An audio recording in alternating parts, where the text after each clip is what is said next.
Esta 18ª edição do Repórter Retro é dedicada a Seymour Papert, criador da linguagem Logo, que em 31 de julho último foi fazer Repita 3, Frente 60, Esquerda 60 no céu. Programa não recomendado para menores de 16 anos. O mais clássico dos Shoot'em Ups faz 30 anos. 32 MB de RAM num micro de 8 bits. Computador do tiozão do pavê é recuperado? 35 anos depois, o MS-DOS ainda vive. Aqui fala o seu repórter retro, testemunha ocular da velhice do seu PC, com as últimas notícias da agência Retrocomputaria.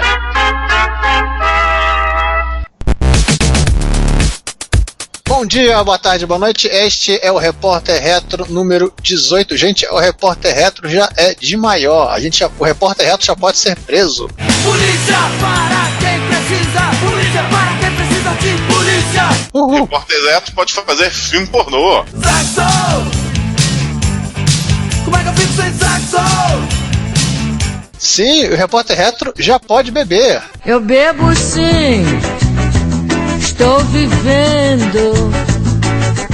E aqui nessa mesa triangular estou eu, Giovanni Nunes. Eu, João Cláudio Fidelis. E eu, Juan Carlos Castro. Aí, dessa vez não vamos ter nem o Ricardo e nem o César, que eles estão perdidos em Marte. Não, eles estão vindo, eu acho. Ou não, ou sei lá. Ground control to Major Tom. Ground control to Major Tom. Eles foram comprar bebida pro Repórter Retro 18. Não, eu ouvi dizer que enquanto ainda é o Repórter Retro 17. Ah, também, pode ser. Então Marte é meio longe. Detalhe é que eles estão em Marte juntos, ou seja, dormiram abraçadinhos lá na estação espacial. Inimigo meu, sabe? O Matt Damon bebeu tudo. Inimigo quem? Inimigo meu. Inimigo meu? É em Marte também que se passa.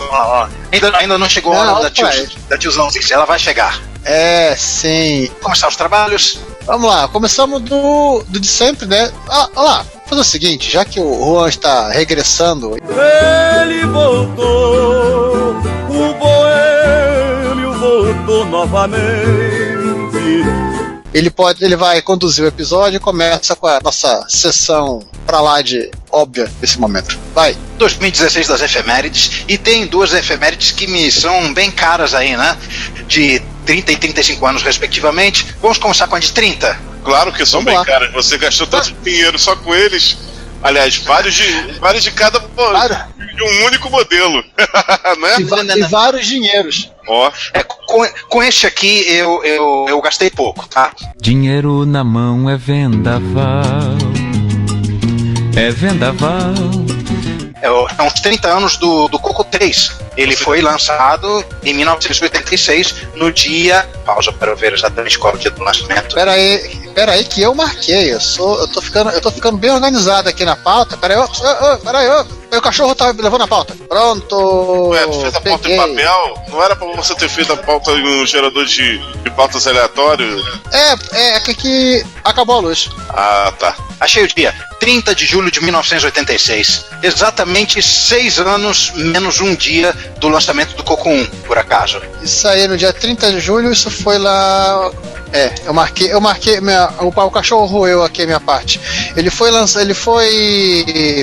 lançado numa cerimônia muito bonita, né? No World of Astoria, em Nova York, com a presença de um monte de gente da área. Aliás, uma curiosidade a gente vai falar um dia sobre o TRS-80. No dia que o TRS-80 foi lançado, que a Tandy realmente esperava ter todo um burburinho da imprensa a respeito no dia seguinte, parece que aconteceu um atentado em Nova York. Eita. Isso em 77?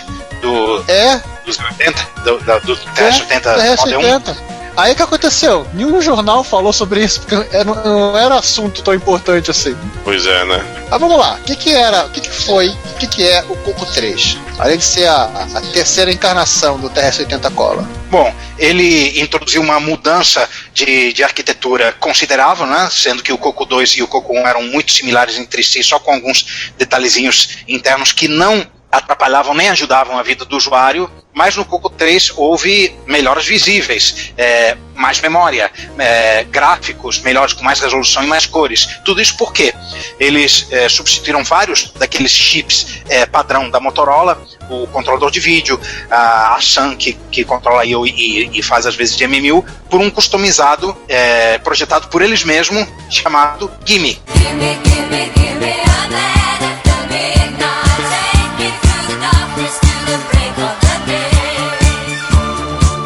Isso, em breve nós vamos entrar em mais detalhes sobre algumas incompatibilidades e coisas estranhas que isso acabou gerando, mas de qualquer maneira era uma máquina mais poderosa, sim, muito compatível com 120, bastante compatível com o Coco original, com 128K de RAM, a V64 com dobro de memória, expansíveis a 512, clock de 2 MHz. E olhem que legal, ao contrário do que dizia a oposição com Basic. Sim, porque houve um problema aí. O Basic do Coco era feito pela Microsoft e a Microsoft não estava nem um pouco a fim de continuar fazendo Basic para micro de 8 bits. Pois é, aconteceu o seguinte, o pessoal da Tandy ligou lá para a Microsoft, né, pegou o telefone, discou aquele monte de número para ligar para fazer ligação interurbana. O pessoal da Microsoft atendeu e falou: oi, que é a Tandy, a gente quer um Basic novo pro nosso Coco. Aí a Microsoft respondeu: seguinte, a gente sabe que vocês não vão ter um Coco novo sem o Basic, a gente não tá com a menor vontade de fazer um Basic para vocês. Ou seja, se virem e façam clones de PC como todo mundo. Façam o Tandy 2000 bonito, façam isso, vendam DOS, vendam Windows. Não, o pior é que a Tandy já tava fazendo clone de PC. A grande verdade é que a Microsoft estava querendo que a Tandy se focasse no clone de PC. 2000, né? E não no Tandy 1000 no 2000. E não ficasse brincando com máquina de 8-bit, brincando com TRS-80. Parasse com essa coisa. Só que assim, os caras queriam fazer o Coco, né? E o povo da Microair, digamos que... Microair, né? Sim, da Microair. Os mesmos que fazem o OS9. Que faziam o OS9. Eles deram um jeito do Coco 3 ter um Basic. Na realidade, o Basic precisava ser bastante pateado, mas eles não podiam gravar isso em ROM. Então o que acontece? O Coco 3, quando dá boot, ele pega o Basic do Coco, o padrão, quietinho, lindo e maravilhoso, igual do Coco 2, faz todo o patch necessário e deixa ele em RAM. Fim da história. Ele copia ROM para RAM, como se fazia com alguma frequência no Coco 1 e 2, e aí faz os patches, as novas funções do Basic, código para os modos de vídeo novos, código para o segundo botão de joystick, código para MMU, tudo isso sem alterar a ROM da Microsoft. Não alterava, mas alterava. Ou seja, acharam uma brecha no regulamento. Por isso o Coop não marcou e, na minha opinião, também não foi pênalti.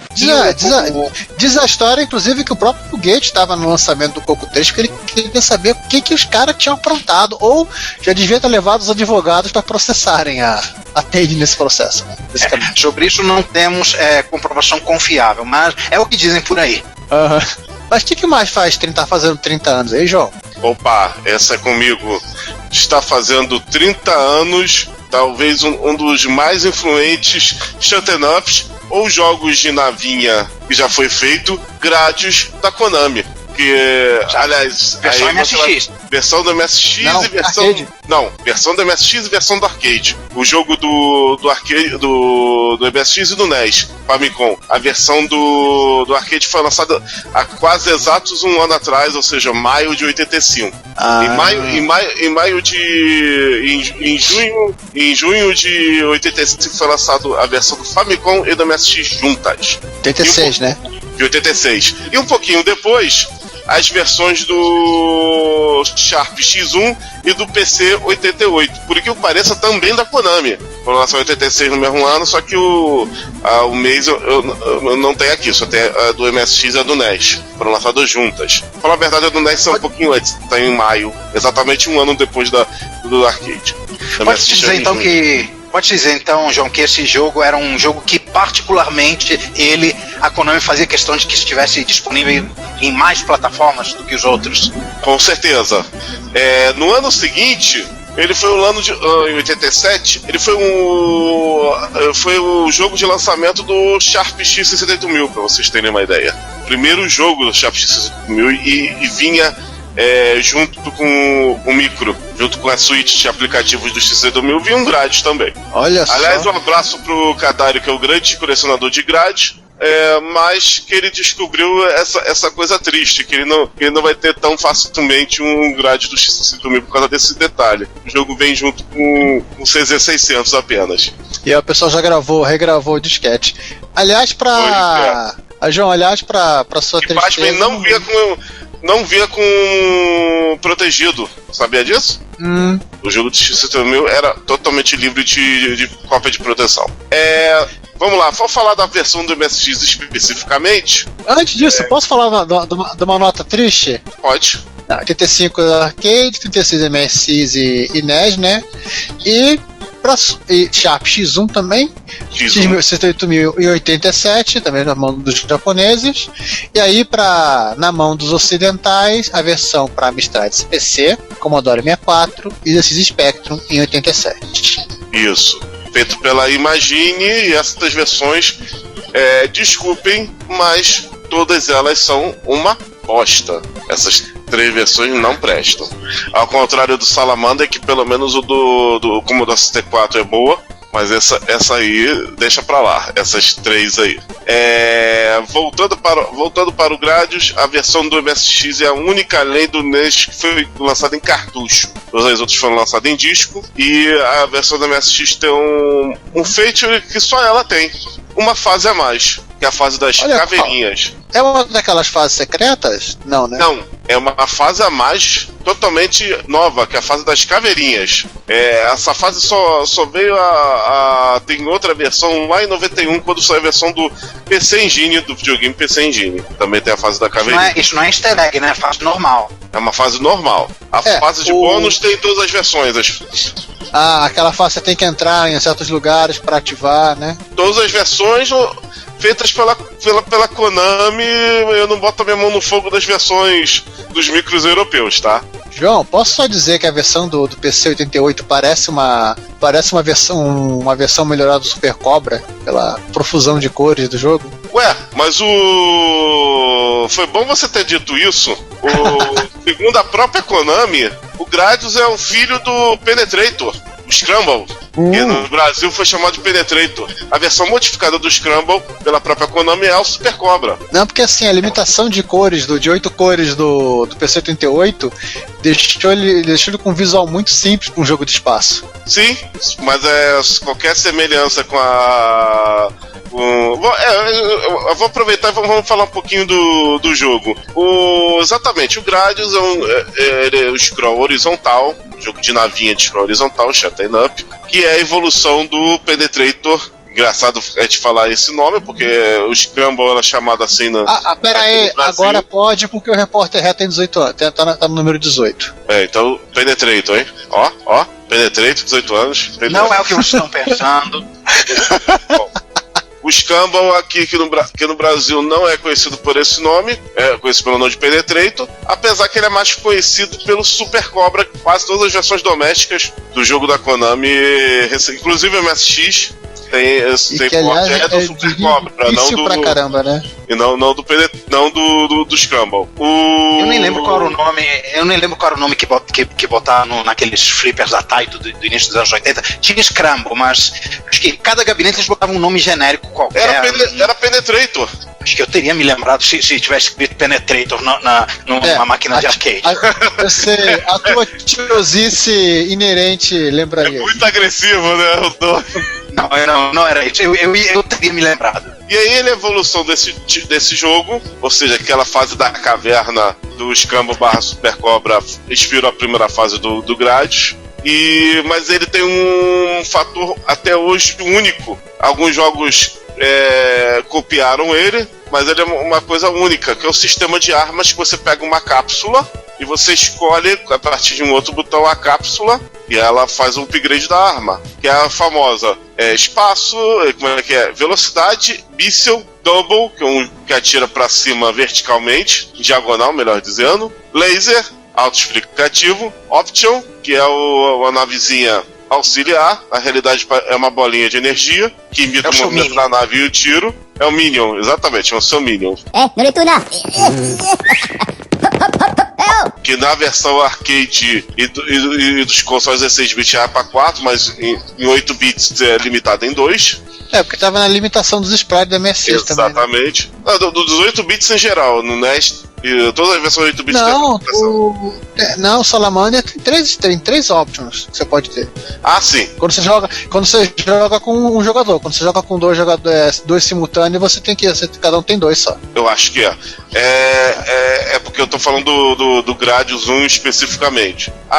Tem outra coisa também que só a versão da MSX tem. A tela de abertura muito espetacular, que por acaso é a capa do jogo, que fica tocando a música com as naves atirando.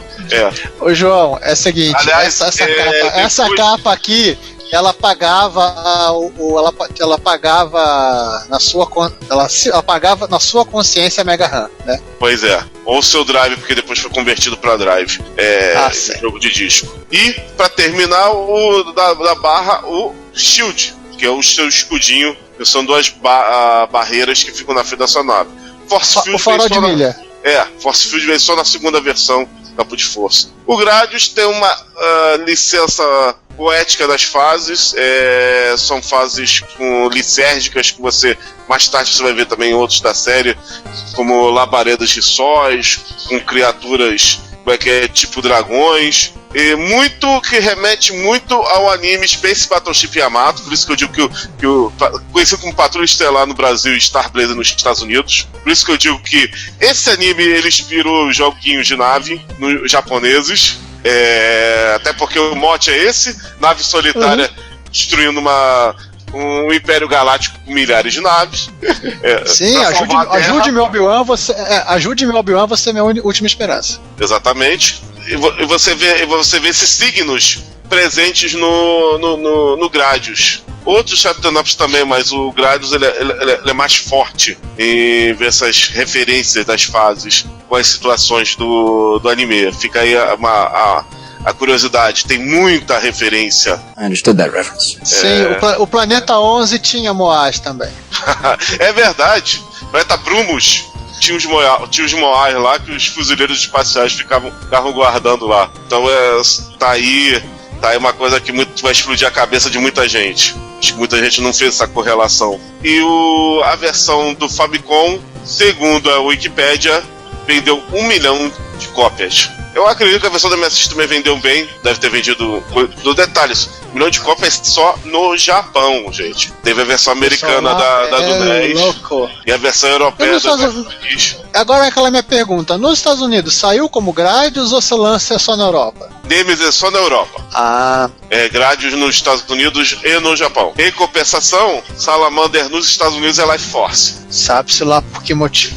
Pelo mesmo motivo que é Nemesis na Europa. E o Gradius 2, ele foi chamado na Europa de Vulcan Venture. Também sabe-se lá por que motivo. Alguém tava com vontade de confundir a cabeça da galera, essa é a grande verdade. E no final da... Pra você ter uma ideia, a versão do Game Boy também se chama Nemesis na Europa. E foi lançada só em 1990. E para terminar os lançamentos, também teve a coletânea Gradius 1 e 2, com as versões do arcade, para PlayStation, Saturno e mais tarde PSP, além do Microsoft Windows 95. Aí depois essa versão de mobile, porque a Konami começou a fazer mobile direto, mas essa versão é bem posterior. A série Gradius teve 5 capítulos oficiais no arcade, mais os 2 spin-offs Salamander, mais um monte de paródios, mais aquele joguinho...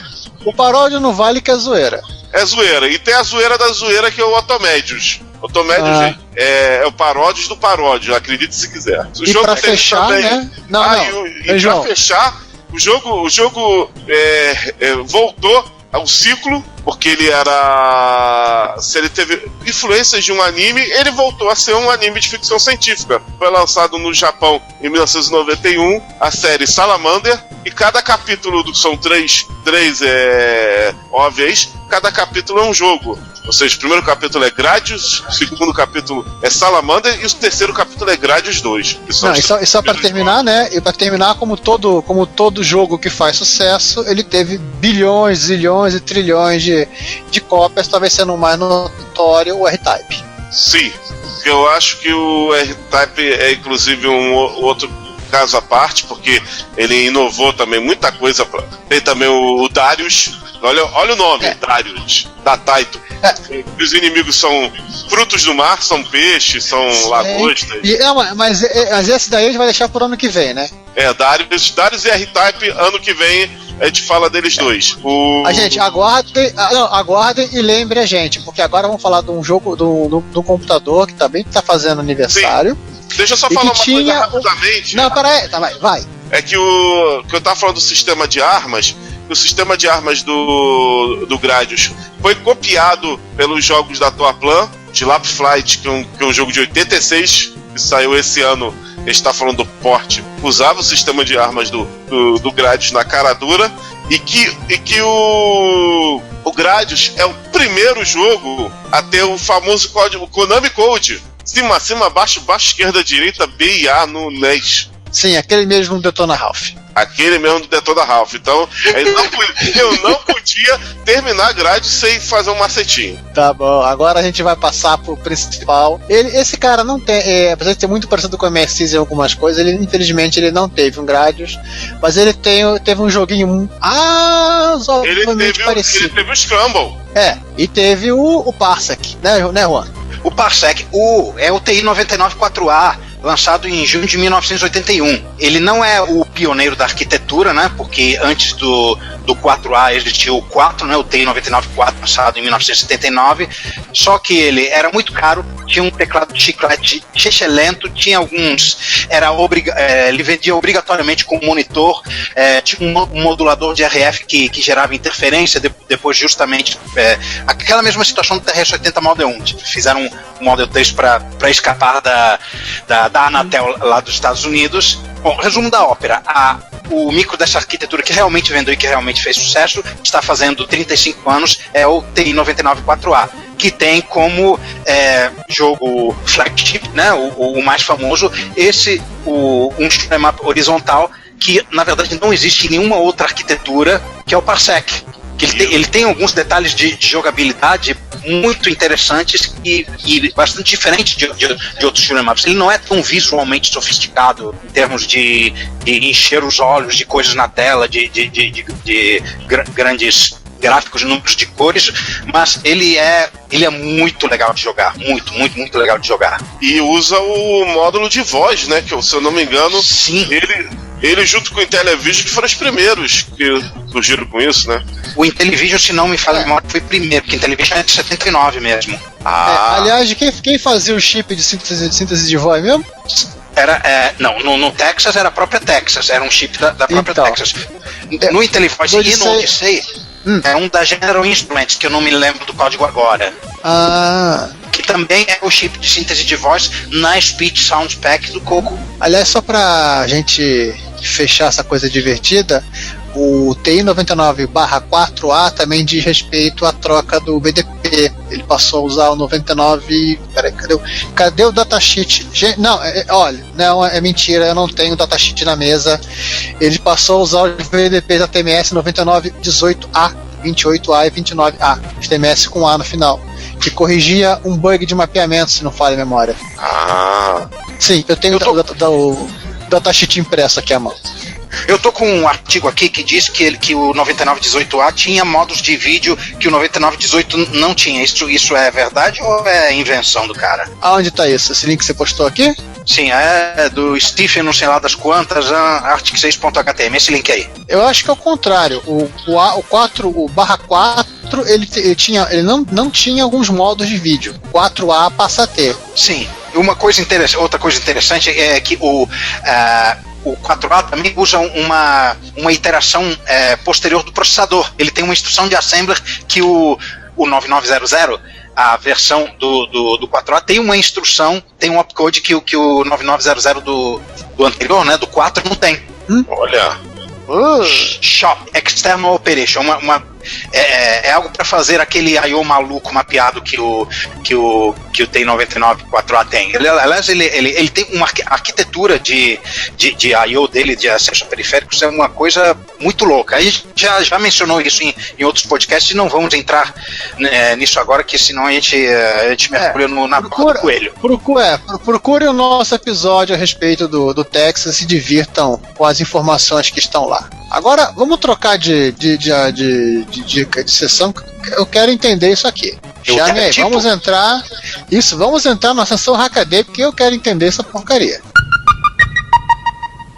Eu também. O que o cara fez? Isso é um mecanismo de um teletipo das antigas, inclusive com discador. What? Juan, você que é... É da época. Também? Explica aí. Peraí. Eu tô tentando entender o que o cara fez. Fala aí, Giovanni. Teletipo é Telex. Lembre-se disso. É um e-mail, é o avô do e-mail, isso aqui.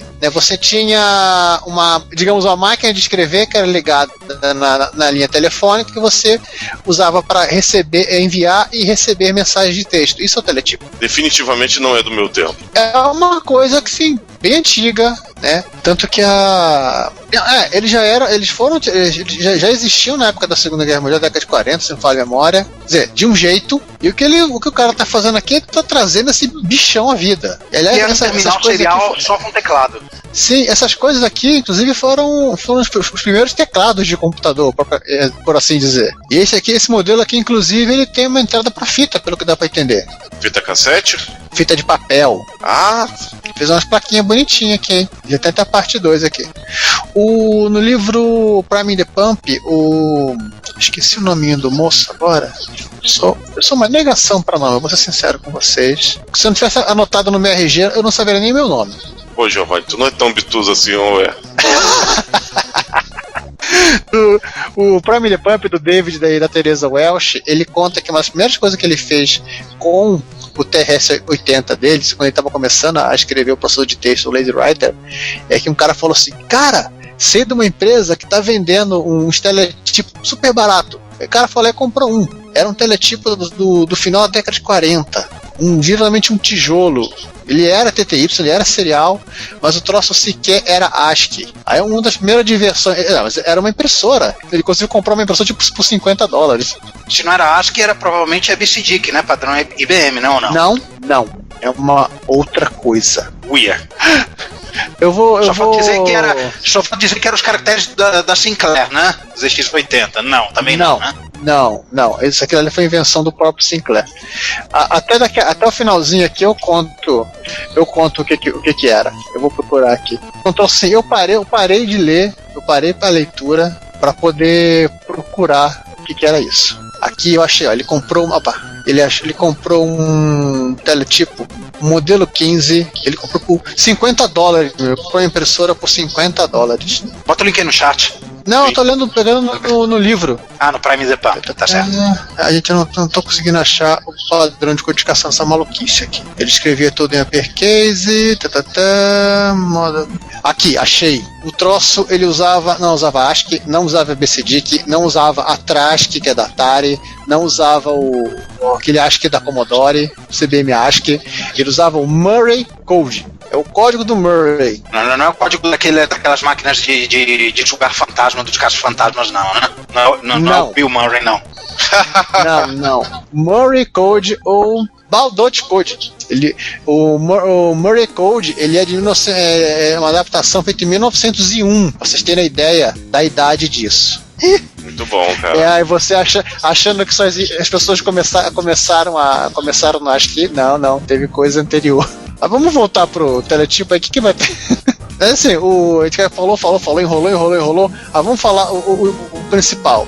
O sujeito, ele tá consertando uma unidade ASR-33, Model 33 da Marsland, que, entre outras coisas, né, ele é um equipamento de teletipo, ele também funcionava como um terminal serial sem tela. Mas com impressora. Com impressora, e só. Impressorinha Daisy Wheel, né? Aquele negócio de máquina de escrever elétrica.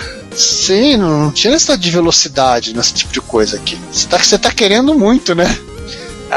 120, 300 bps, né? Então, quanto mais caracteres você colocasse, mais buff você precisava ter, né? Sim. O cara conseguiu ligar um modem numa linha telefônica moderna.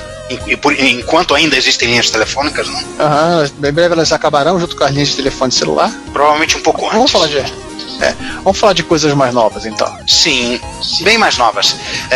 Aí você começa a falar, eu tenho um Commodore 64, vou colocar uma plaquinha ARM Cortex M3 nela. Aí você já deve estar pensando, aquela coisa chata, vai deixar de ser o computador, vai ficar só a casca, vai ficar um computador moderno emulando. Não é exatamente isso que esse cara fez. Ele botou essa placa ARM para emular o microprocessador e só o microprocessador, e transformou numa repimboca cheia de espaguete que ele colocou no soquete de CPU de um Commodore 64. Sim, o Commodore 64 continua lá inteiro, a placa-mãe original dele, com exceção do processador que foi trocado por esse ARM. E agora ele é um Commodore 64 dual core, literalmente. E que pode rodar CPM. Sim, porque quem emula uma CPU emula dois, né? Pois é. Ele finalmente conseguiu levar o CPM para o Commodore 64. Sem usar aquele cartucho Mequetrefe que havia. Era da própria Commodore aquele cartucho? Era, e funcionava quando estava afim. E agora você finalmente pode rodar o WordStar. 40 colunas. Já que a gente está nessa maluquice de colocar coprocessadores em máquinas clássicas, tem um outro aqui, né? Sim, só que dessa vez ele manteve a arquitetura do processador, mas ele pegou um BBC Micro e botou a 150 MHz. O BBC Micro ele tinha um soquete para outro processador, né?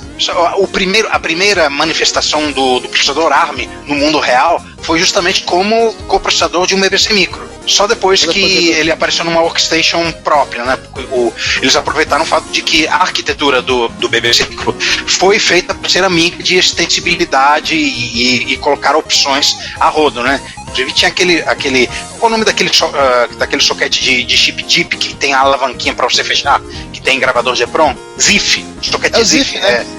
O próprio BBC Micro ele tinha uma arquitetura que permitia você colocar outros coprocessadores. Tanto que você tinha versões com 80, versões com outro 6502, tem a versão com 80186, a versão com o primeiro ARM. E o cara usou um RASP 0 e aproveitou essa mesma infraestrutura para colocar um ARM de 150 MHz. Só. É um princípio parecido com o que o cara fez no Commodore. Só que de uma maneira razoavelmente prevista pela arquitetura da máquina. Apenas com 2 processadores. Isso é coisa muito legal. Isso é verdade. Vamos ver se no futuro ele vai internalizar isso aqui no BBC Micro. Só pra fechar o assunto aqui, esse material tá disponível no GitHub. E ele explica como você pendurar o Raspberry Pi no seu BBC Micro e se divertir. E agora sendo um pouco menos ambiciosos, né? Coisas mais sutis. Eu acho que isso aqui é simplesmente uma implementação daquele SBC de 6809 do Grant Shirley, né? Tem alguma inovação aqui? Não, eu tô procurando aqui. Não, eu não achei referência. Justamente, é ela mesma. É a implementação dele. A verdade é que o que o cara acabou fazendo é. Ele fez o desenho da placa também. Ele usou uns carinhas SMD também, tá? Se você der uma olhada num outro desenho de placa, tem uma versão SMD lá do cara. E tem um tubinho de imagem muito simpático aqui. Sim, aliás, eu tô curioso com esse hack. Ele usou um monitor de câmera de vigilância. Sim, ele plugou ele desmantelou o CRT, literalmente, para fazer essa brincadeira. Não, essa aqui é uma outra máquina, tá usando um PIC 32M, que é uma arquitetura 32 bits, que roda até NetBSD, se não fala a memória. Não, não é a mesma máquina. É outro, cara. Uma coisa, outra coisa. O micro do Grant Shirley tá aqui, bonitinho, esses 4 chips, né? Um 6809, uma RAM, uma ROM e o que mais? E o carinha que cuida do serial. E no outro tópico do blog dele tem esse monitor de câmera de segurança aberto para o mundo, para alguém meter a mão no tubo e ir para longe. E voar no processo.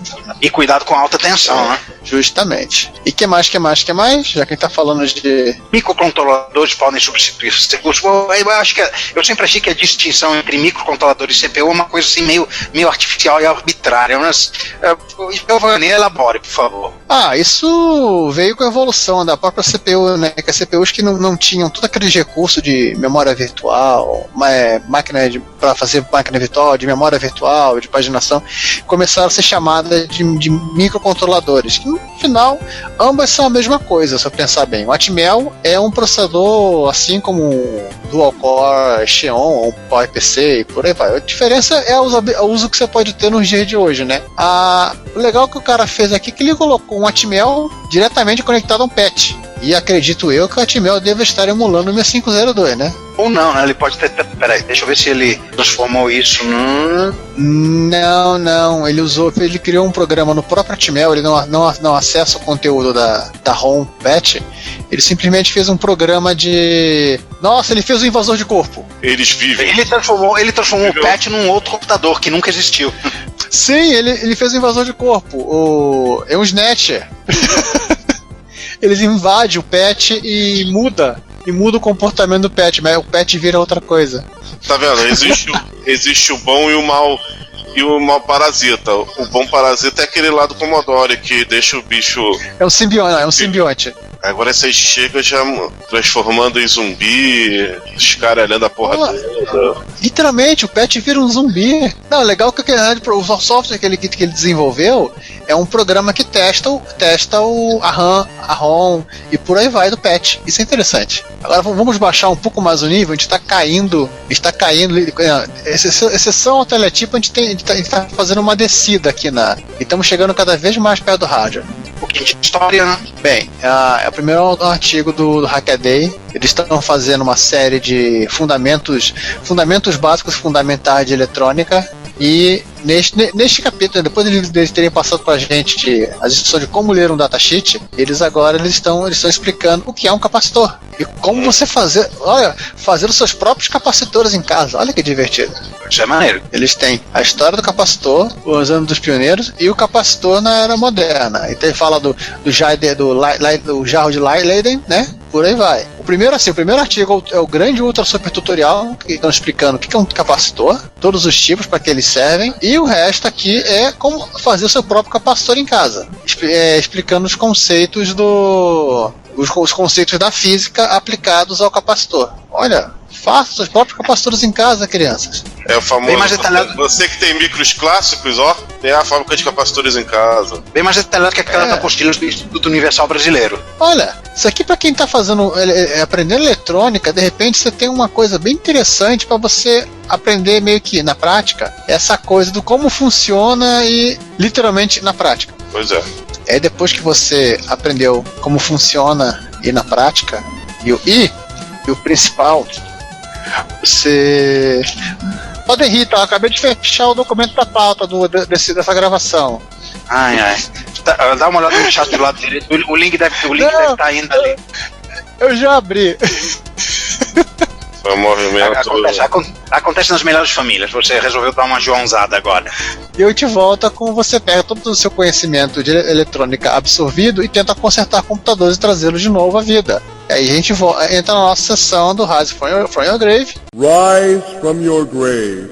Bom, que mortos temos para serem ressuscitados aqui? Vamos lá, a gente começa com o ZX Spectrum para a alegria do João, que não está na sessão do Chad. Nossa. Que não é só o Chad que conserta coisas. Vamos lá, nosso amiguinho aqui recebeu um ZX48 de um amigo que mais ou menos estava com uma cara bonita, eu acho. Ele ligou e tinha 4 barras na tela. Fim da história. Aí ele lembrou por algum motivo do Jack Chan. Meu Deus, vocês abriram as fotos depois do Jack Chan. Aí ele foi ver como estava dentro. Esse hack, pelo que parece, é um conserto de um bug de uma determinada revisão da ULA. Ou seja, é uma coisa normal, razoavelmente normal. Que se você comprar um Spectrum no eBay, no Mercado Livre, periga vir com esse negócio aí. É capaz de vir. De vir um transistor em cima da ULA? É, um transistor Sibionte. Não, em cima dos 80, isso aqui. Os 80. É que o Juan falou de ULA, O objetivo desse transistor é consertar um bug na ULA, na revisão 2 da ULA. É. Sim, mas parece que Mas parece que tinha mais coisa além desse troço, né? Tem perninha de memória trepada, solda oxidada, o computador tava bem mais sério do que apenas o... E ele foi mexido, hein? O antigo dono tentou fazer coisinhas nele. Sim, ele teve que ressoldar, porque tava precisando, arrumou uma placa, consertou as soldas que estavam horrorosas, colocou um soquete onde ele viu que seria melhor pôr um soquete e tadã! De volta. Era um chip de RAM queimado. Testou da maneira... usual. Testou da maneira mais simples, usual, botando o dedo e ver qual chip que esquentava mais do que o normal. Achou, trocou, era aquilo. Copyright 1972, Sinclair Research Limitada. Funciona. Abriu imagem. Abriu imagem e descobriu agora que o teclado não funciona. Aí é outra coisa. A maldita membraninha. Membrana de teclado, aí tem aqui a explicação do que ele fez. Eu vou dar uma lida nisso aqui de novo, que eu achei curioso. Aí, membrana é mais trabalho braçal. Ele fez alguma coisa muito doida aqui. Ele também poliu os conectores. Vocês leram isso aqui? Nossa. Mais do que deveriam ter sido polidos. Já que ele tava com todas as ferramentas na bancada, pelo que eu entendi aqui, tava tendo que polir, tirar soldas, não sei o que, ele acabou fazendo o resto do trabalho, limpou tudo, pintou, e taran, olha, finalmente botou o bichinho com cara de novo. Na série, já que a gente tá aqui mesmo. Já que eu desmontei todo ele, eu já tô sujo, tô suado, eu vou terminar o concerto. E aí a gente aproveita e já vai pro reino, meu Deus, do Chad. Olha, uma coisa que a gente raramente vê por aí, um Amiga 500 Plus. Achei que todos tivessem sido jogados num abismo sem fundo. Ou que pelo menos tivesse alguma coisa trocada, né? Pelo sempre. A primeira coisa que ele teve a consertar é, como sempre, uma bateria de um Amiga 500 Plus que resolveu comer a placa-mãe. Ele trocou a bateria, ele limpou a PCB, ele passou um limpa-contato em todo o socket CI, ele fez as pontes trilhas. E trocou dois 34LS que deve ter ido pro saco nesse processo aqui. Só não colocou a foto do 500 Plus ligado, mas tudo bem. A gente acredita nele. A gente acredita na palavra do Chad. TI? Nossa, mãe. É um TI. Ele teve derrame? Não, ele teve catarata. Ele funciona, ele já funcionava, só que o sincronismo horizontal tá completamente destrambelhado. Fica que nem aquela TV, fica que nem a TV da sala quando você liga um TR-70 Model 1 do lado. Pelo menos o conceito foi simples. Sim, era só um circuito analógico de vídeo, o que tava ruim era uma bobina, um indutor. Trocou, ficou bom. Mais uma vez ele estava induzindo. Mais uma vez ele não mostra o negócio funcionando.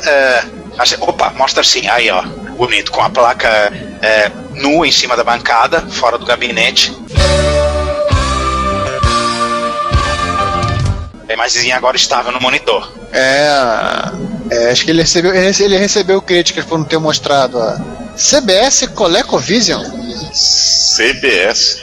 Deve ser um dos rebrands, né, da ColecoVision. É grande a plaquinha do Coleco, hein? Pois é. Isso aqui deve ser tipo o Atari Caesar. Não, é mesmo. É que CBS ColecoVision. É o mesmo ColecoVision, a mesma caixa, só que CBS ColecoVision escrito. CBS Electronics. Eu acho que isso aí é o europeu, ColecoVision europeu. Provavelmente. Problema de RAM. Uma RAM estática e uma RAM dinâmica ruins, trocou, ficou bom. E uma garrafa de cerveja do lado. Necessário. Mas eu acho que isso não foi usado na placa, cara. Esperamos, né? Senão a gente tem o enredo do filme, daquele filme Amores Eletrônicos. Lembrando o episódio 61. Olha, este clone búlgaro. Tem uma caravana de chipzinhos aqui no Coleco. E agora que a gente falou do Coleco, vamos deixar o Juan respirar fundo, concentrar toda a tiozice dele. Vai lá, vai. Este clone búlgaro de Apple II é para VETs ou é para comer?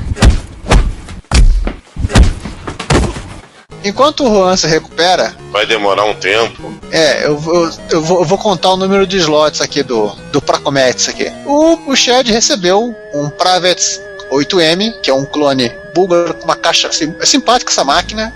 Esse aqui é um 2 Plus, tá?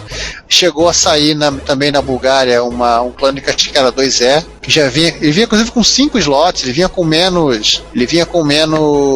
com serial, interface de drive já embutida na placa, vinha com uma série de coisas já pré-prontas. E o que ele fez, assim, basicamente ele trocou o 6502, ele trocou um chip de RAM, ele trocou um deep switch, que estava na posição errada, ou seja, um conserto que ele fez que não precisou de ferro de solda, só a chave de fenda. Ele fez o conserto do suporte do LED, pelo que eu entendi, e inseriu um Z80 que estava faltando. Não, gente, o Z80 não era padrão do Pravets, é simplesmente que você poderia usar ele já tinha a soft card embutida.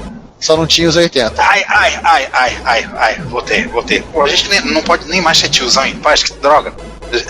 Esse micro tinha o Z80 da softcard embutida na placa-mãe, é?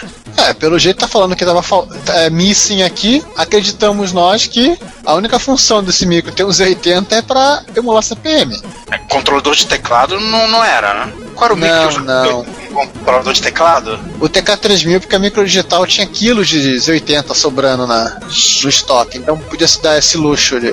não é o caso.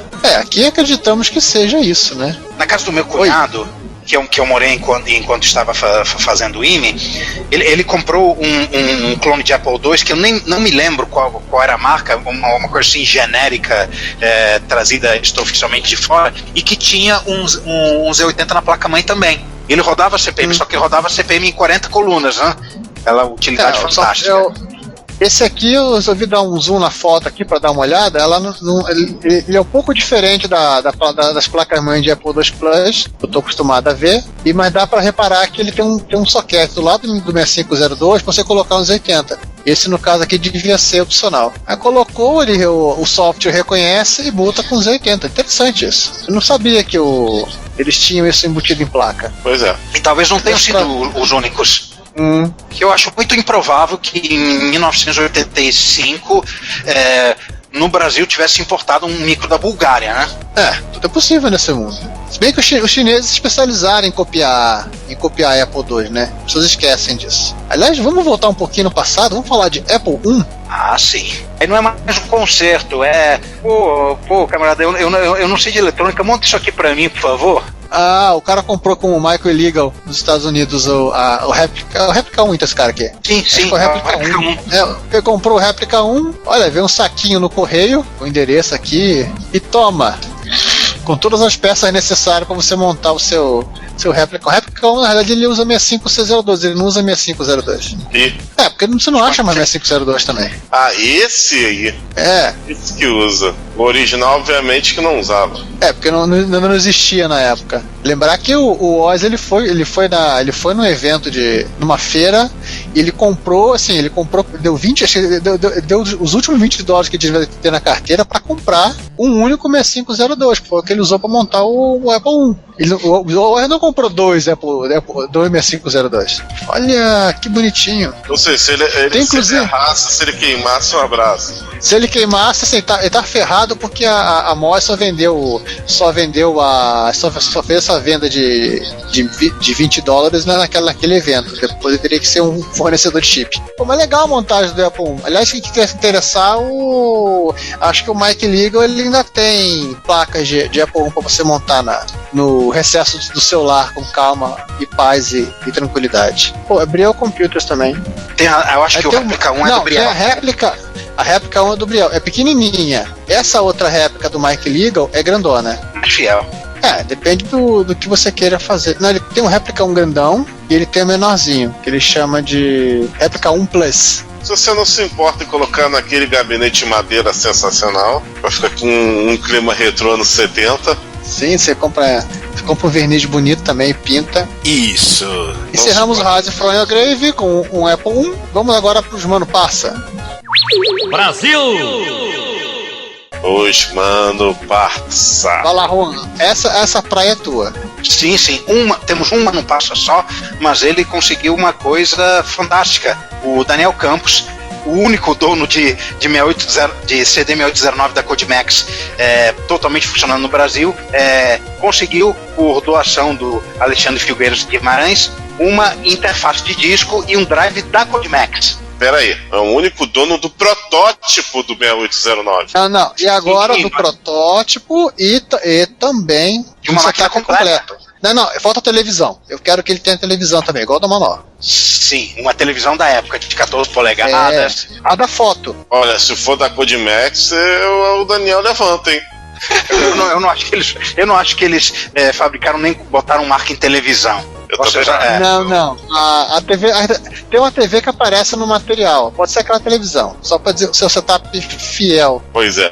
Lembrando que a exposição de todo esse material, do micro, da interface de drive, a última Retro Rio, o Daniel estava com esse micro e todo esse material em demonstração. Então, não tem coré-coré. Quem sabe faz ao vivo. O Daniel mostrou tudo, não escondeu nada. E deu uma MacGyverzada, né, na correia do drive, né? Foi.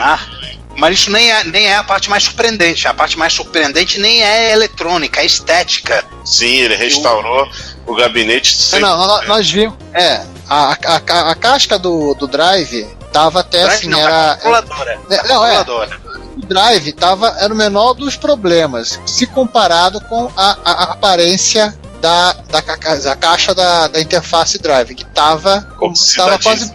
A gente, assim, se a gente desse um peteleco na tampa, acho que aquela ilustração inteira sairia. Ele começou a enferrujar por baixo da tinta, ficou com aqueles bolos. Então o que ele fez? Antes que a impressão fosse embora de vez, ele escaneou, depois raspou tudo e depois recriou e fez a impressão em branco na caixa agora já limpa, desenferrujada, com lixa, e ficou com cara de nova, igualzinho. Sim. Nossa, ficou perfeito. Olha, você acha que tá numa máquina do tempo, tá em 1987, 86. Está espetacular o tratamento que ele deu a esse micro. Eu vi com meus próprios olhos na Retro Rio, o Giovanni também, o Ricardo que deu o Suten também. Não, o Ricardo ainda está entre nós, só não está na gravação. Espetacular, cara, não tem outra palavra para descrever. Um abraço pro Daniel e parabéns. Ele tá sendo. Você tem que ir lá. De Coco Master, aí Juan, tu tá perdendo o título de Coco Master pro Daniel. O que é isso? Ele é meu padawan. Isso é verdade. Quem introduziu o Daniel nesse mundo, com todo respeito à palavra. Quem introduziu o Coco pro Daniel, ok, isso. Foi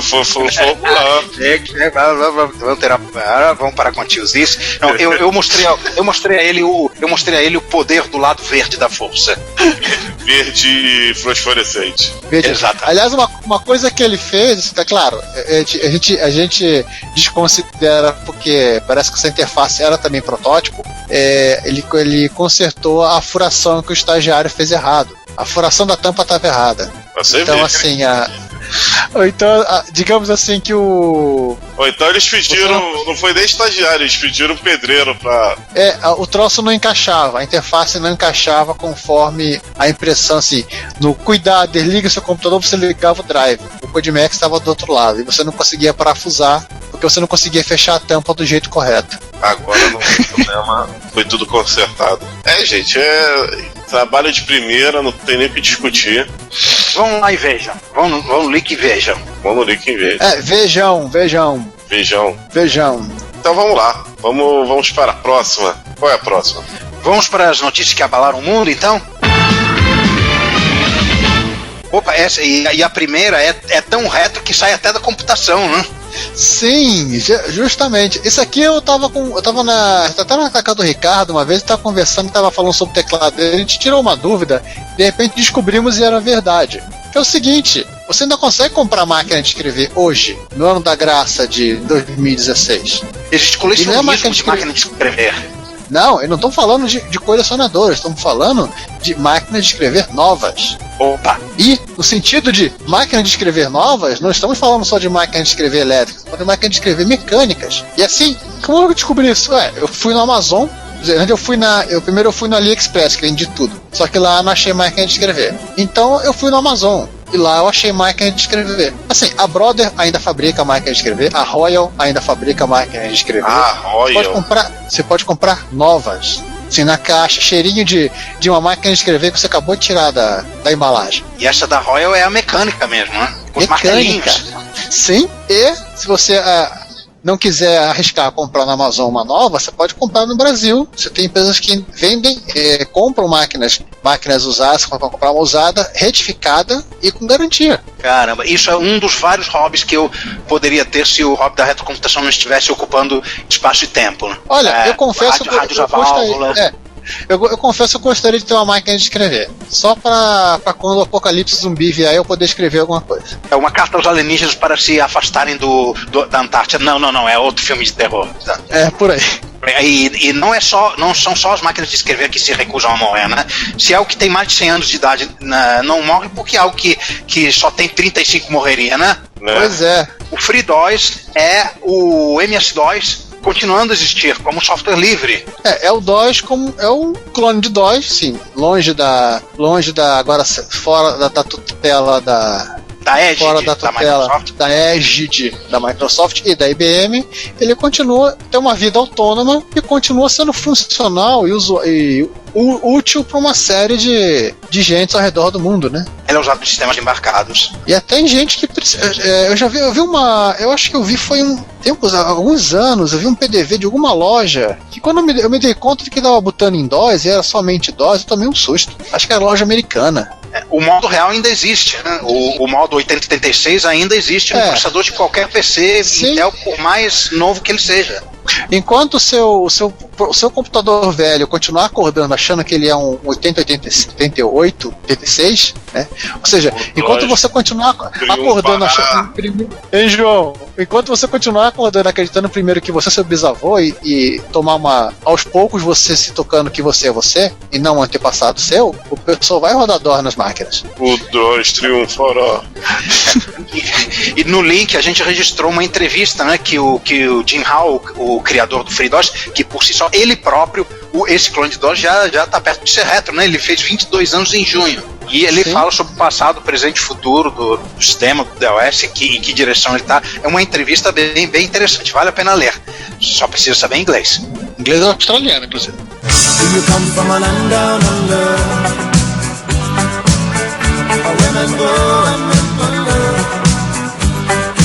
E a série sobre... O Ricardo não está aqui, ele que deveria falar sobre isso. Pois é. A série Sem Fim parece que está chegando ao fim, né? Série Colecionadores de Compras Online. Os 2 últimos artigos, depois de muito tempo, o Ricardo resolveu seguir a série, fechou algumas pontas soltas, falou de formas de pagamento. Algum comentário, João Giovanni? Temos comentários aqui no pessoal do Colecionadores e Compras Online, outras formas de pagamento. Nós temos gente comentando sobre a Western Union, que tem pouca presença no Brasil, apesar de fazer muita dor de cabeça mandar dinheiro pro Western Union. Muita dor de cabeça. E esse é um comentário do Hernandes Fernandes e um outro comentário do Eliezer Kosiuk, Clax, falando sobre Bitcoin. A Bitcoin ainda dá cadeia? Não dá cadeia? Como é que eu lanço? Eu só sei que eu não quero chegar perto dessa treta, não. Mas como ainda não estamos na leitura de comentários, vamos ver alguma coisa bem estranha. Estranha em que nível? Estranha no nível senso de humor não muito compreensível dos chineses que fizeram um manual do Basic do MPF2. Aquele que é o pai do TK2000. Pois é, esse troço surgiu na... O manual ele foi compartilhado lá na lista Apple dos entusiastas de Apple II do Facebook. E o cara comentou de um senso de humor meio estranho. Eu acabei baixando o PDF e fui dar uma olhada. E realmente é meio estranho. Eu acho que o cara que sugeriu os desenhos não falava inglês e o cara que fez a legenda devia ser cego, porque ele não entendia onde tinha que colocar as legendas. E esses computadores não tem nada a ver com... não tem nenhuma semelhança com o computador em si do qual o manual é, né? Não, essa bolinha aqui, em tese, é o microprocessor, mas ele aparece o computador. Mas, vamos ser sinceros, o troço é muito curioso, é muito estranho. Vale a pena baixar o PDF, folhear com calma o manual e ficar tentando entender o que se passava na cabeça do chinês que ilustrou o dito cujo. Ou seja, além do micro ser bizarro, ele também tem um manual que faz jus à bizarrice dele. Total. E pra terminar, uma coisa doente. E isso evoca o cachorrinho da necessidade, né? Pena que o César não está aqui. 32 MB de RAM no MSX. Pra que isso? Não tem. Por que eu tô questionando isso? Porque a montanha está lá. Disse o Kirk pro Spock ao justificar o alpinismo pra ele. A gente escala a montanha porque a montanha está lá. A gente bota 32 MB de RAM no MSX porque pode. E qual é? Algum problema? Não, sem problema o cara botar 32 MB de RAM. Qual foi? O que é? Aí você se pergunta como é que cabe 32 MB de RAM num micro de 8 bits? Porque você tem os slots. Cabendo. Você tem os slots expandidos. Um pouquinho de vaselina. Quer dizer, vaselina. Você tem, ou seja, nos dois slots externos, você tem 8 slots, na verdade. Cada slot pode ser dividido em 4 páginas de 16K. Pela especificação da Memory Mapper, pode ter 256 páginas de 16K, 4096K, 4 MB. 4 MB por slot. Com 8 slots, né, os 2 slots, cada um deles expandido para 4, você chega a 32. O que me leva à seguinte consideração: existem alguns MSX que tem 3 slots, então talvez dê para botar ainda mais do que isso. Não, o máximo que dá mesmo são 32, porque você tem que ter algum espaço para colocar ROM e todo o resto. Aí não dá muito jeito. E você não pode fazer um sub-slot. Sim, mas eu tô pensando naquelas máquinas, por exemplo, aquela da Casio que tem. Aquele é sub-slot. Ele expande o slot. Então pode-se dizer que chegou ao máximo, ok. Pode fechar o MSX, já foi atingido o máximo que pode ser atingido por ele.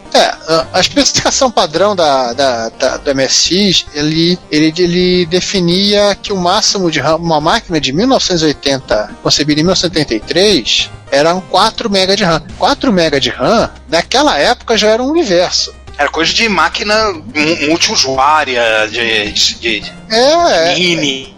Você tem um PC rodando Xenix com terminais seriais, essas coisas. Por aí, né? Assim, era o que dava pra fazer, sim. Era uma página de 64K por cada slot e subslot.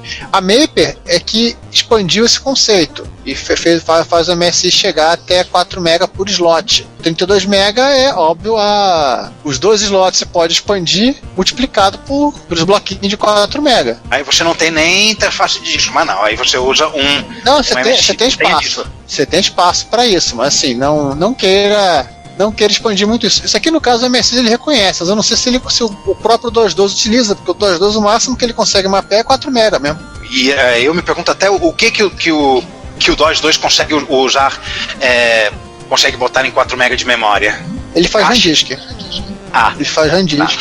O DOS-2, ele é muito mais sistema operacional do que o DOS-1, né? O DOS-1 ele basicamente é a mesma coisa que era o CPM, né? Ele cria uma rotina de I/O, cria rotina para passar o disco, te dá uma linha de comando, tchau, se vira. O DOS-2 ele tem principalmente memória, ele tem cache, ele tem buffer, ele consegue, ele não protege a memória, mas ele gerencia, ou seja, você consegue pegar blocos de memória e alocar para certas aplicações. Claro, se a aplicação rabisca onde não deve, aí ele não pode fazer nada, porque os 80 não tem proteção de memória. Esse problema, ele não tem disciplina de acesso às páginas, né? A alocação, essa é minha. Aí você faz Aí você faz uma planilha que usa a Mapper para você ter uma planilha maior da memória, mas você não sabe que páginas estão sendo alocadas pelo próprio MSX-DOS, né? Aí não, se o DOS-2, se você pede pro DOS-2 gerenciar, ele sabe e se organiza. Ele sabe o que é ele e o que é a aplicação. Mas se você tem uma segunda aplicação no meio que resolveu brincar de mexer nas páginas, aí sim ele se perde. Porque aí, nem ele nem a tua aplicação sabem que tem ciência de que tem um man in the middle mexendo nas coisas, né? Seria uma API, né? Tipo a AMS do PC. E como os 80 não protege memória, acontece isso. E aí, o que mais que a gente tem agora pra... Vamos comentar os comentários, né? Vamos comentar os comentários. Vamos. Começando a leitura de comentários com o episódio 66, parte A, hein, Giovanni? Por favor, faça as honras. O 66A começa com o Emil, né, comentando, primeiro lembrando, sensacional, revelador e excelente. Aí vem spoilers para não ter mimimi, revisando coisas que não deveriam. Descubra Descubra você também sobre a trava secreta das primeiras Mega Runs, os spoilers do nosso episódio. Há um depoimento sincero sobre a qualidade dos kits de transformação para MSX vendidos na época. Kadari. O triste história do garoto que era sodomizado em troca de disquete. Quem será? O primeiro Turbo Rei do Brasil.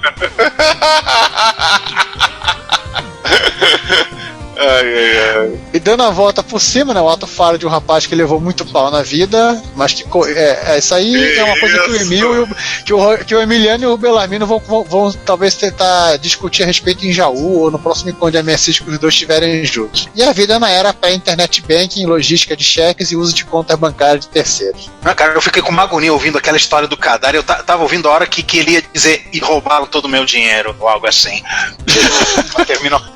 Mas terminou bem, né? Olha, eu tive eu tive uma coisa parecida com essa história do Kadari. Eu só trabalhava numa empresa, ficava ali perto do prédio da Embratel, no Rio, na residência do metrô, né, da Presidente Vargas. E a gente precisava comprar 4 placas de rede, mas não era 4 placas Realtek, Shin-Free, né? A gente precisava comprar placa Fast Ethernet, né, 100 megabits, e você não tinha aí na época, era de Realtek 8139, você tinha que comprar placas decentes, você comprava da Tricom ou de outras fabricantes mais sérias, né? E aí eu tinha que comprar 4 plaquinhas dessa com um projeto e o meu chefe... Não, eu lembro assim, era um... Eu vou falar assim, eu fui no banco com o meu chefe, ele sacou da conta da empresa, em vez de me dar um cheque, me deu R$350 na época para comprar as placas. 84, placa, né? Custava 2001, cada placa custava R$87, que era um bom dinheiro. Aí só que é o seguinte, o caixa automático, se foi depois do almoço, o caixa automático me deu pra gente R$350 em notas de 10 e de 5. Aí ele me deu o dinheiro, assim, e fui eu lá com aquela carteira que chamava, aquele volume que chamava a atenção dentro do metrô até a estação da Carioca para comprar as placas de rede. Mas até chegar e entregar o dinheiro pra loja, eu fui desesperado. Não passava nem agulha, né? Pois é, não por R$50 em cima, pela quantidade pelo volume daquele monte de nota, tudo junto, que poderia parecer que era muito mais dinheiro. Eu tinha uma solução pra você, cara. Botava na altura do qualquer coisa, você dizer que tava pensando na Luísa Brunet. Qual era uma gostosa da época aí? Diga aí. 2001? Pô, 2001, nós estamos ficando velhos, a gente não lembra mais. Pois é. Enfim. Triste. Vamos prosseguir. Botava na frente e... Tá bom, Repórter Retro 18 em ação. O Repórter Retro 18, agora a censura dele é idem anos. Ok, segue barco. Comentário do Clarks Eliezer Kosciuk dizendo: como sempre, excelente podcast, gostaria de fazer uma única pergunta ao Bellarmino. Quantas cópias foram vendidas no Palhada City? Afinal, para nenhuma ter sido desenterrada até agora. Não, coitado do Bellarmino, ele vai escutar perguntas sobre Palhada City até o resto da vida, né? Principalmente da gente. Acho que ele deveria contratar um programador para refazer o Palhada City. Ou ele deveria pegar o próprio lá nos perfis de Belfort Roxo e falar: meu filho, pega o caderninho aí e refaz. Não, Palhada é Nova Iguaçu. Ok, mas pega lá o carinha que fez o Palhada City original e refaça. Essa última cópia do Palhada City deve estar enterrada junto com o cadáver de Jimmy Hoffa. Veja pelo lado em Atlântida. Bom, vai ser um remake que vai usar uma PL4 e V9990, vai ser o chique. Sim, mas era um Adventure, caramba. Agora vai ser em modo gráfico. Tá bom. Pode clicar com o mouse. Nós acreditamos que nesses últimos 30 anos o cara desenvolveu habilidades artísticas. Mas seguindo aí. Fernando Boalho escreve: excelente episódio, impressionante como mesmo com o obstáculo da corrupção as empresas foram pra frente. Tinha um colega que trabalhou numa loja de MSX no bairro da Lapa em São Paulo, não lembro o nome, não confundir com a Lapa do Rio, mas eu era cliente mesmo da Paulisoft. Sábado de manhã uma tristeza, se você chegasse lá umas 9 da manhã, demorava muito e saía no mínimo depois do meio-dia. Uma vez presenciei a pirataria na cara dura. Um amigo do dono provavelmente chega na loja com um Sedex vindo do Japão com alguns jogos, o rapaz abriu a encomenda ali no balcão na frente de todo mundo. Com esses joguinhos, o pessoal extraiu do cartucho e jogou pra disco, e que venha o dinheiro depois. Pois bem, Fernando, eu já testemunhei pirataria num nível um pouquinho mais hard do que isso, em clube de Atari. Eu vi pessoal copiando o ROM e montando cartucho com um carcaça de plástico do lado de trás do balcão, também na vista de todo mundo, num clube de Atari no Rio de Janeiro. Aquela era a mania? Era a terra de Marlboro. Era na Tijuca. Eu tinha me lembrado qual era o nome. Ele ficava na Avenida Maracanã.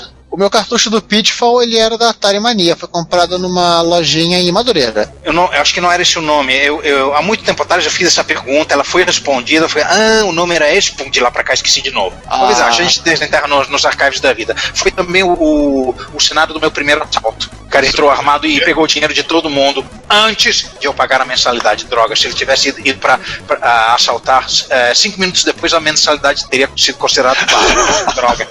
Exatamente, aí ele falando, dane-se você. Eu já tinha pago. Mas vamos lá, seguindo aí o Rony, que eu tô começando a suspeitar que é o Rony Von, mas tudo bem, só não acredita em mim. Boa, mais um episódio excelente sobre este importante componente da era 8-bit. Comigo foram 2 soft houses marcantes na minha época de CP400 e outra na época de MS, ambas em Campinas. A do CP400 ficava na Andrade Neves, esqueci o nome. Olha aí, Campinas é um grande indício, hein? Não, tem mais imagens. Campinas tinha uma empresa que colocava o teu drive de 5/4 interno no Expert. É lá quis fazer essa gambiarra? Sim. Infelizmente eu não tenho. Eu vi a foto também. Eu não tenho a foto aqui. Se um dia eu achar. Você perdia um slot? Como é? Ele colocava embaixo dos slots. Nossa. Sim, é nossa mesmo. Eu vi a foto assim. É literalmente o motivo de existir o cachorrinho da necessidade. Aí voltando, a do MSX ficava no Taquaral, casa do MSX. Esse nome eu não lembro de. Eu passava horas lá namorando a vitrine. Esse povo que não tem dinheiro. Embora fosse sempre os mesmos produtos expostos. Esse povo que não tem dinheiro. Ficava todo feliz quando voltava com uma fita e um jogo novo. E na casa do MSX foi onde comprei o famigerado Drive Leopard 3,5 de 360 KB. Olha. Valeu, galera. Continuem produzindo. Abraços. Produzi-lo-emos. O Drive Leopard 3,5 polegada, ele é um drive de single side, né? Que conta a lenda, eu não tenho certeza, eu não vou procurar isso agora, que eles prometeram que se você, quando eles tivessem o drive, o outro lado, você poderia fazer a instalação da segunda cabeça de leitura no drive. Instalar a segunda cabeça de leitura num drive fácil e simples, é a primeira vez que eu ouço falar nisso. Então, abuso. Pelo mecanismo, assim, eu acredito que não deve ser tão difícil. O trabalho que deve ser uma. Vai lá, João, resolvi pra você o nosso pinguim de guerrilha. Pinguim de guerrilha? Sim, o Sérgio Vladivostok. Ah, tá. Então vamos lá. É verdade, agora entendi por causa do avatar dele. Vamos lá, ótimo tema. Comprei muitas cópias de jogos. Fui muito na Cobra Software. Opa, aquela da revista. Santos, eu acho. Misk. Ué, ele foi no. Ah, tá, ele deve ter comprado via correio aí. Misk. Não, Misk é São Paulo. Pior é o Soft. Não, Misk é Rio Claro.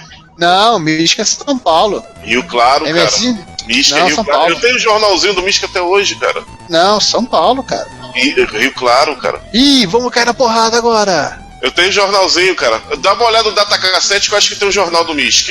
Eu escaneei algumas edições. Enquanto você dá uma olhada lá, eu continuo. Orion Soft, com certeza por correio, ia ser São Paulo mesmo. Soft New. Soft New também não fazia coisa de coco? Ô Juan? Eu não frequentei software house de coco. Eu só pegava pra mim o que aparecia lá na LZ. Não, mas a LZ era a minha software house. Essa aí vendia na Mesbla. Essa aí eu nunca fui soft house, não, soft new. Eu nunca fui frequentador de software house. Eu copiava coisas dos amigos ou de outras fontes. Eu nunca comprei. Depois do trauma de clube de Atari, né? Nem fita de Mesbla também nunca comprou. Eu continuei no clube. Eu relevei o assalto, continuei fazendo questão de pagar a mensalidade com um pouquinho de mais de rapidez, né? Quando entrassem, é vida que segue. Então vamos lá. Classic Soft, BKP Soft, essa é conhecida. NGSoft, outra, Disprosoft. Fora a troca de disquete e fitas pelo correio com uma galera. João, uma pausa aí. Pausa aí, ó. Misk era em São Paulo. Rua Xavier Toledo, 210, conjunto 23.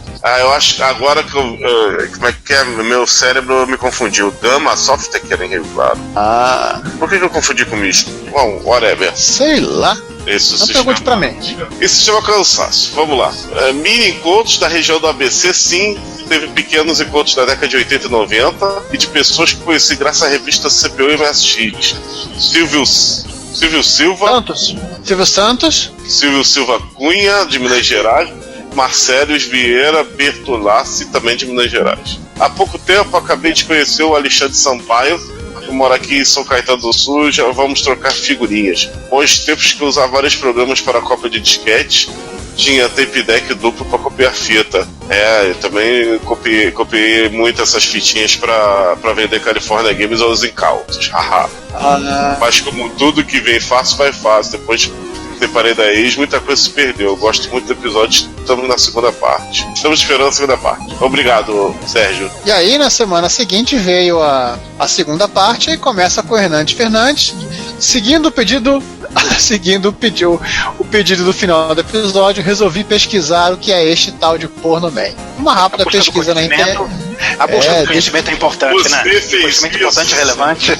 Sim, claro. É como estamos no Repórter Retro 18, a gente pode falar Pornoman à vontade. Foi feito pela Knight Software. Eles mesmo, isso aí.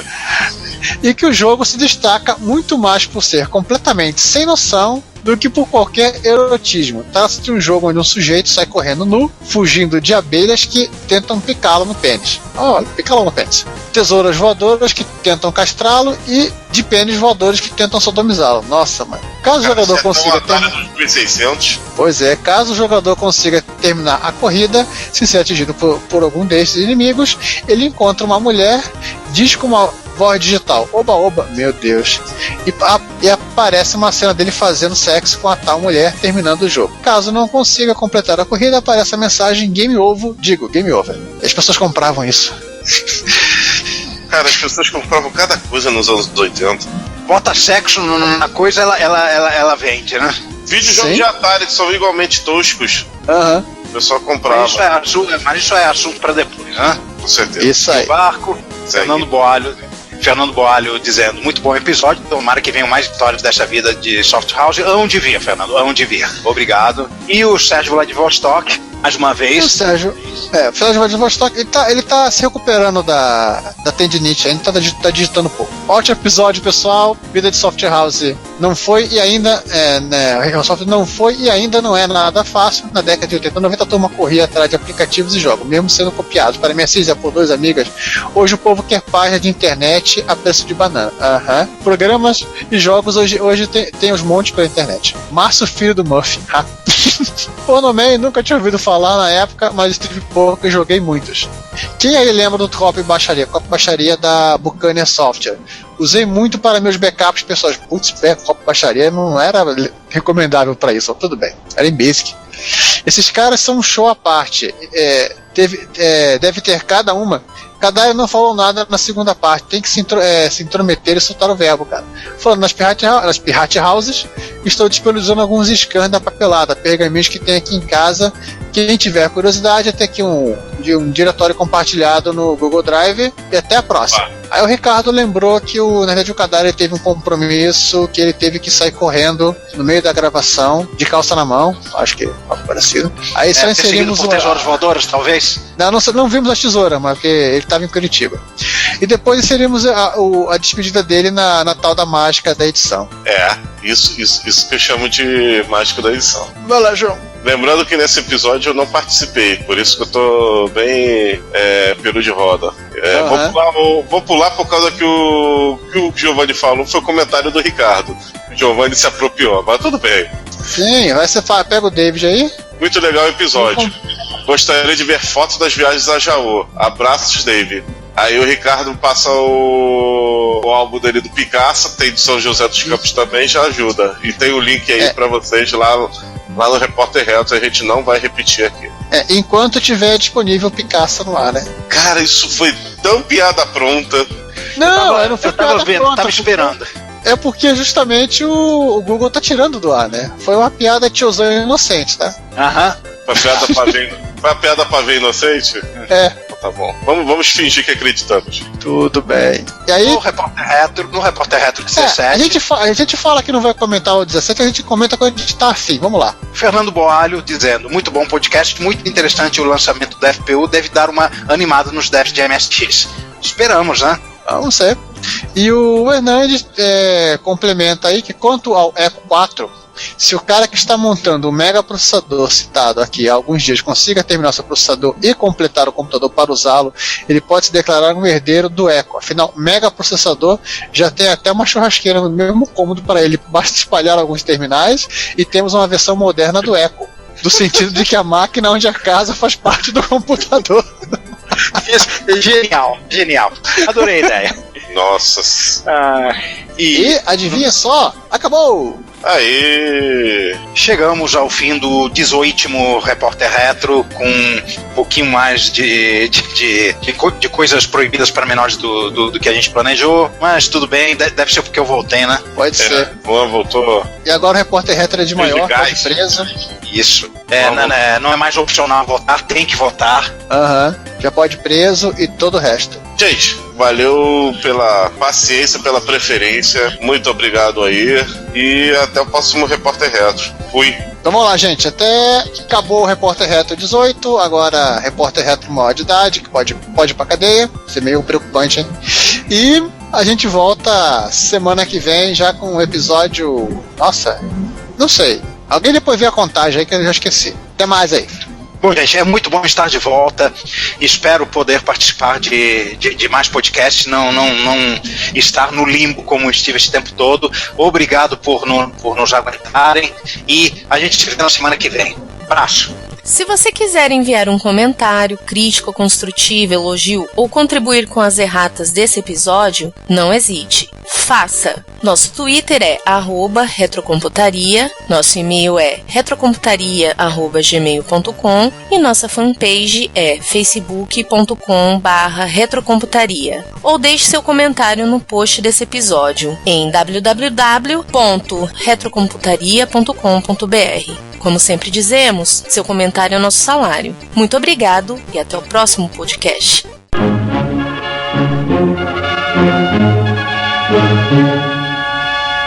Thank you.